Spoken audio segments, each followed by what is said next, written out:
Copper smelter எனப்படும்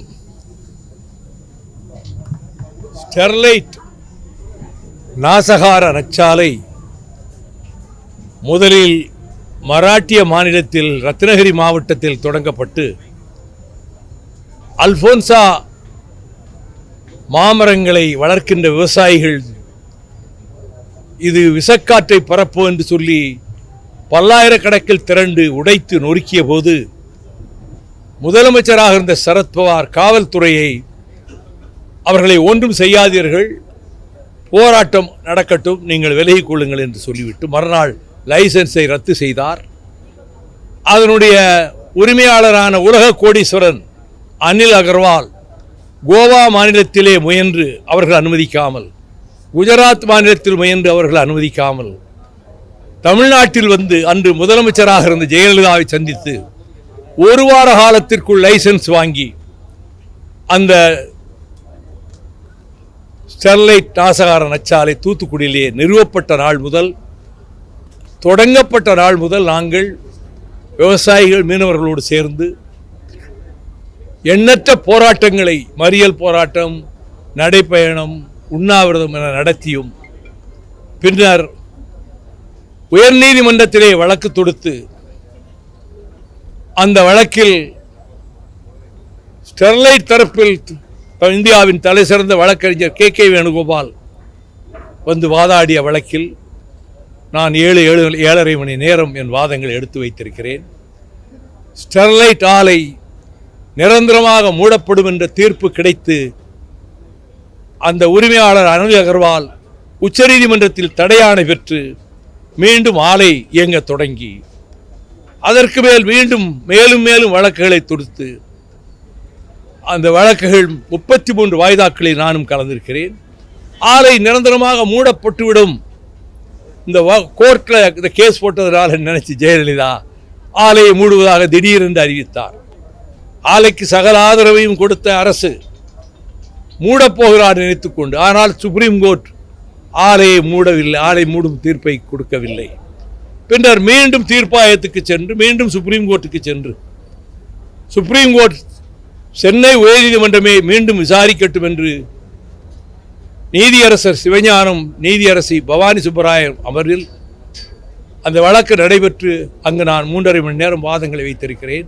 நிரந்தரமாக மூடும் உத்தரவை தீர்ப்பை அளித்து அந்த மண்டலத்தை காப்பாற்றி கொடுத்தது. ஆனால் உலக கோடீஸ்வரனாகிய அனில் அகர்வால் இன்றைக்கு பல நாடுகளிலே Vedanta group has been blacklisted. தாமிரம் கிடைக்கவில்லை இந்தியாவில், அது வெளிநாட்டிலிருந்து இறக்குமதி செய்ய வேண்டியிருக்கிறது. இதை பிரதமரும் ஒடிசாவிலே போன வாரம் பேசினார். இப்பொழுது 399 ஏக்கர் சிப்காட்டிலே முதலில் ஜெயலலிதா ஆட்சி காலத்திலேயே 99 வருடங்களுக்கு இந்த வேதாந்தா குழுமம் லீஸுக்கு வாங்கிவிட்டது. அந்த லீஸை ரத்து செய்வதற்கு சிப்காட் இதற்கு இப்பொழுது ஒரு உத்தரவு போட்டாலும் அதற்கு தடை ஆணை பெற்று வழக்கு நடக்கிறது. அந்த வழக்கிலே நானும் இணைந்து ஒரு சார்பில் வாதாட திட்டமிட்டு கொண்டிருக்கிறேன்.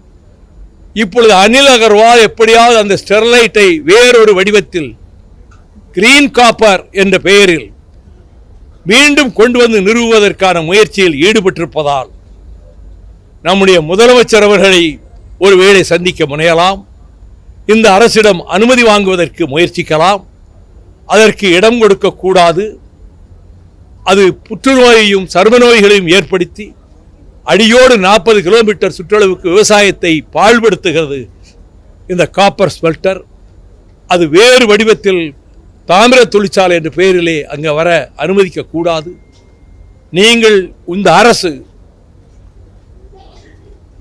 தாவேகா அரசு அதற்கு இடம் கொடுக்க கூடாது என்பதை வலியுறுத்தி விரிவான ஒரு memorandum both in English and Tamil நான் முதலமைச்சர் மாண்புமிகு ஜோசப் விஜய் அவர்களிடம் தந்து இந்த பின்னணியை சொல்லியிருக்கிறேன். மகாராஷ்டிரா லைசன்ஸை ரத்து பண்ணவுடன் கோவாவுக்கு சென்றான், கோவா விரட்டி அடித்தது. குஜராத் உள்ளே வராதே என்றது. இப்போ நான் கேட்குறேன், பிரதமர் ரொம்ப காப்பருக்கு ரொம்ப கவலைப்படுறாரு, உங்கள் குஜராத்தில் ஆரம்பிங்க, மத்திய பிரதேசத்தில் ஆரம்பிங்க, தமிழ்நாடு தான் உங்களுக்கு கிடைச்சதா?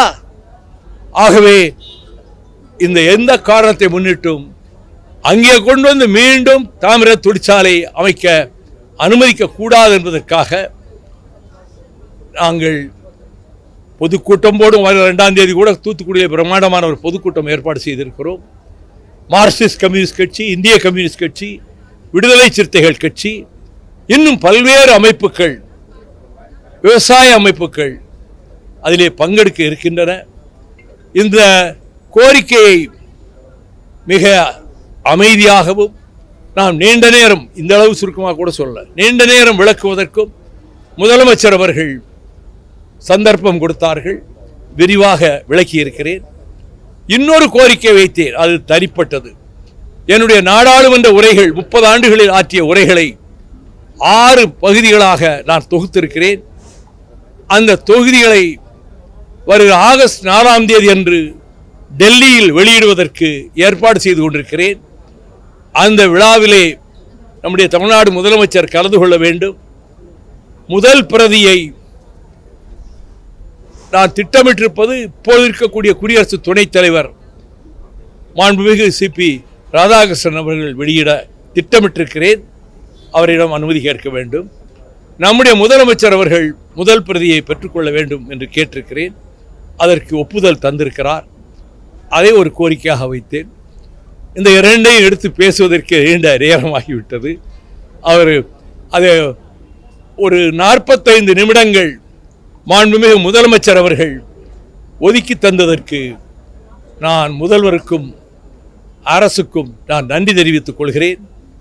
எனவே பொது நலனுக்காக, தமிழ்நாட்டினுடைய வாழ்வாதாரங்களை காப்பதற்காக முல்லை பெரியாறு பென்னிகுக் அணையை பாதுகாப்பதிலும், நீட்டினோ நாசகார தொழிற்சாலை அமையவிடாமல் தடுத்து ஹைகோர்ட்டில் வழக்கு போட்டு தடை உத்தரவு 15 வருடங்களாயிற்று நான் வாங்கி அதை தடுத்து வைத்திருப்பதற்கும், நெய்வேலி நிலக்கரி நிறுவனம் தனியார் மயம் ஆக விடாமல் வாஜ்பாயிடம் அந்த முடிவை மாற்றுவதற்கும், எனவே தமிழ்நாட்டினுடைய வாழ்வாதாரங்களை ஹைட்ரோ கார்பன் திட்டம் வரக்கூடாது என்பதற்காக, மேகதாட்டு அணையை கர்நாடகம் கட்டவிடக்கூடாது என்பதற்காக, காவிரி மண்டலம் பூராவும் ஊராக சென்று கட்சியை பற்றி பேசாமல், கட்சி கொடி கட்டாமல் நான் பிரச்சாரம் செய்திருக்கிறேன்.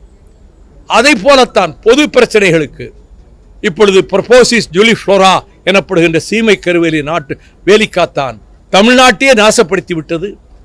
ஹைகோர்ட் ஜட்ஜஸ் செல்வம் அவர்கள் இன்னொரு ஜட்ஜும் இது அடியோடு அகற்ற வேண்டும், அரசே முன்வர வேண்டும், நீதிபதிகள் இதை கண்காணிக்க வேண்டும் தீர்ப்பு கொடுத்தார். நீங்களே அதை செய்யலாமே என்று என்னிடம் கேட்டார். நான் அந்த வழக்கு தொடுத்ததால் நான் அப்பொழுதே பல ஊர்களுக்கு சென்று, பல மாவட்டங்களுக்கு சென்று அதை அகற்றுகின்ற வேலையில் ஈடுபட்டேன். தற்பொழுதும் அதில் ஈடுபட்டு வருகிறேன். எனவே என்னை பொறுத்தமட்டில் என்னுடைய பொது வாழ்க்கையில் அரசியல் கட்சி முடிவுகள் ஒரு பக்கம் இருந்தாலும், தமிழ்நாட்டு வாழ்வாதாரங்களை காக்க வேண்டும் என்கின்ற கடமையில் நான் மன நிறைவு கொள்ளத்தக்க வகையில் நான் பணியாற்றி வந்திருக்கிறேன். அதே அடிப்படையில் தான் இப்பொழுது இந்த காப்பர் ஸ்மெல்டர் எந்த வடிவத்தில் வரக்கூடாது என்று தடுப்பதற்கான முயற்சியிலும் நான் ஈடுபட்டிருக்கிறேன். இந்த நோக்கத்திற்காகத்தான் முதலமைச்சரை சந்திக்க வந்தேன். என்ன சொல்ல வேண்டுமோ அதை விளக்கமாக எடுத்து சொல்லியிருக்கிறேன். அந்த சந்திப்பு எனக்கு மனதிற்கு மன நிறைவை தந்தது.